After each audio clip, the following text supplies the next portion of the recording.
Before coming here, my brother and I had a wonderful recreation resort up in northeast Kansas. A big roller skating rink, swimming pool, hiking trails. We put in a lot of camper hookups, and probably the biggest weekends might be 1,000 units of campers. And on a busy Saturday or Sunday, we would have 4,000 or 5,000 people there at this place. So it was almost a city. But we owned that for 18 years, and then I taught school up in that area also, northeast Kansas, southeast Nebraska. But our parents took us to historic places as children. I had 4 sons, of which I happened to be the oldest. I lost my twin brother 35 years ago with a brain tumor, however, so that was a real loss for me. My 2 younger brothers, and I was just talking to my youngest brother just a minute ago, they're the big farmers up in northeast Kansas, close to St. Joe. We have around 3,000 acres of good land up there, and always get more rainfall, so it's a good place to have raised corn and soybeans. Anyway, back to this beautiful old home. I've always enjoyed history. Our parents, farmers have chores to do, so you don't go to the ocean or the mountains very often. But they took their sons to Fort Scott, Fort Lawrence, Fort Leavenworth, Fort Riley, Council Grove, Topeka Historic Society, Dodge City, Medicine Lodge, and every place in between. Of course, we live close to Nebraska lines, so several wonderful museums up along the border of Nebraska. Live close to Kansas City, so all the wonderful history there. Lawrence, the Quantrill raids, all that fighting because Kansas, Kansas was to become a slave state. They were going free slave, free slave. That was the arrangement. But Kansas didn't want to become a slave state. So John Brown and James Lane's the Lane Trail, and they settled eastern Kansas with what we call free staters. So when Kansas became a state under Lincoln in 1861, it was a free state. So anyway, back to this beautiful old house. I've always enjoyed history, as I've said, and in college I went to KU, University of Kansas. I went to McPherson College, and then I did my master's work in Emporia. And Emporia, down here, South Central Kansas, is a teacher's college, and I got my master's in music there, and then taught a number of years. Well, back in 1970, I was singing in a men's chorale group. And we sang in several little towns, and Abilene just was one of them. And as we went by to the high school, we came by this house. And yes, it did need a paint job. It was a little overgrown with trees at that time. But I said, look at that gorgeous old house. Found out that the daughters, Helen and Marianne Seelye, were still residing in the family home. And finally met Helen Seelye at the Red Cross office. She was still heading the Red Cross office at that time in 1970. Was not an easy lady to talk to. Took me 11 years to get in the front door. You will not know how hard I worked to get in the front door. But they did let my brother and I have a tour. October 10th, 1981. That was certainly a red letter day in my life. Anyway, as we were walking up the steps, as I said, the house needed a paint job, but we could see lights on. And I either knocked or rang the doorbell, I don't remember, and Miss Seelye came to the door right away, introduced my brother to her, and then we met Marianne Seelye, the other lady. And by the way, she was the nice one of the two. If I'd have just come and knocked on the door that first day that I came to Abilene, she'd have let me in. But I was told that it would be much better to go meet her at the Red Cross office, and that was at the city building. Anyway, they gave us a nice tour. Very thoughtful. Seemed to be glad we were here. As one was talking, the other lady would have her hand on the next doorknob.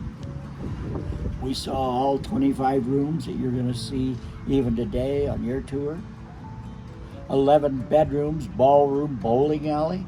I see you have your bowling shoes on today, so that's good. Anyway, a nice tour. But the only thing was, They reminded us in almost every room the house was not for sale.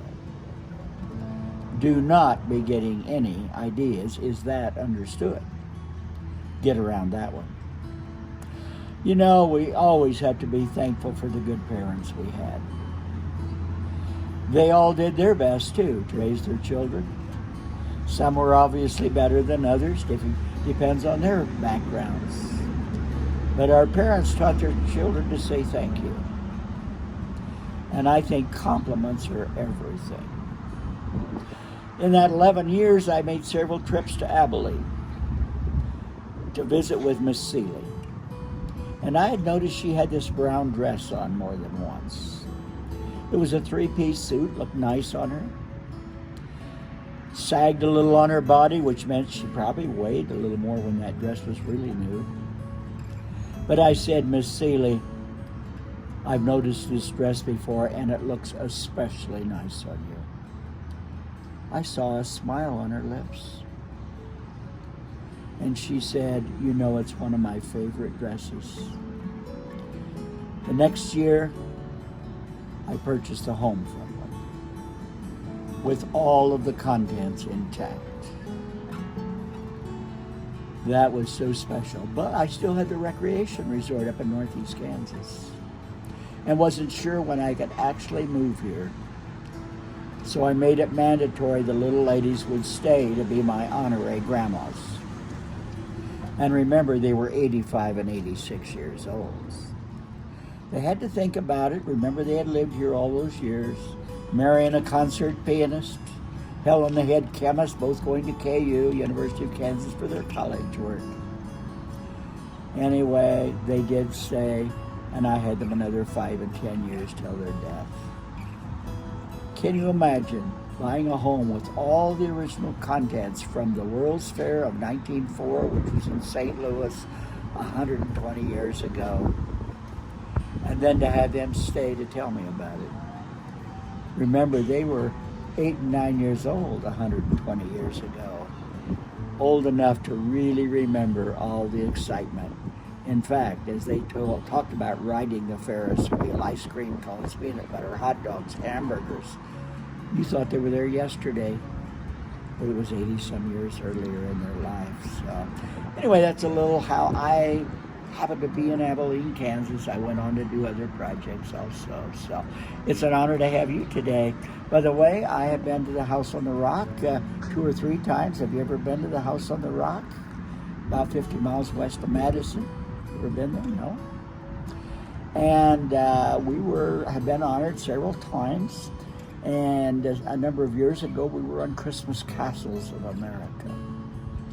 And they put 3 different mansions on each segment.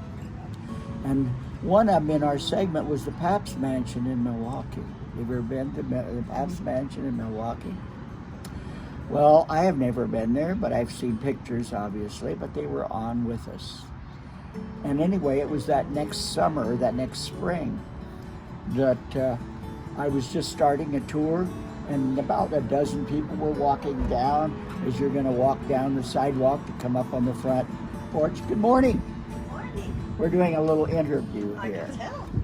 And anyway, it was in the spring, and the door's open, so you can go on in too as you'd like, and get the credit card, go ahead and do those things there. Anyway, so as I was starting the trip down there, a car comes in, a little sports car, and parks. And a young man of, say, 50 or so got out, and he says to me, is it possible to join a tour today? And I said, sure. And so I had him sign in like you're going to sign in today, and I noticed he signed in Milwaukee. So fresh on my mind was the Pabst Mansion. So I said, and told him about that sequence, and he looked at me and said, I'm Augie Pabst. He said, I'm the great-grandson of the people that built that, and he said, I remember that segment myself, and I was going on Interstate 70, remembered Abilene and the Seelye Mansion, and I'm here to say hi to you today. and to tour the Seelye Mansion. So what an honor to have him. And we've had lots of wonderful people. We've been doing tours for 34 years now. Started the Eisenhower Centennial year of 1990.